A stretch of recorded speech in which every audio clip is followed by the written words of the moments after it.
ها هي دابا زدت ليها واحد شويه ديال الحامض وزدت ليها زيتون كحل من الفوق صافي، وغادي نسد عليها صافي، نسد عليها صافي وغنطفي باش داك البيض يطيب بداك البخار. غنغطي هذا الشيء وغنقص عليه العافيه وغنخلي هاد المطيشه تدبال وتطلق داك الماء ديالها، تطلق داك الماء هو اللي كيعطي اللذه لهذا كنعملها بحال هكا باش كتخرج لي هذيك لاصوص اللي كاينه فيها.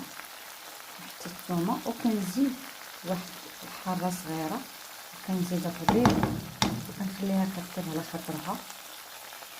ديما خلي العافيه ناقصه ندير البيض، ديري العدد ديال البيضات اللي بقاو عندك. غنبقاو ندير ثلاثه ديال البيضات اختي هما اللي بقاو، الله يجعل البركه. صافي بحال هكا نحركهم واحد شويه نقادهم في المقيله ديالي باش يجيني هادشي شويه مقاد. نعاود نسد عليها، قبل ما نسد عليها غندير واحد شويه ديال الكمون من الفوق ياك، شويه ديال الكمون صافي، وغادي نسد عليها وغادي نخليها طيب. هاد المقيله راه كتجي احسن من المقله ديال المحلات، غير تيقيني وجربيها بهاد الطريقه.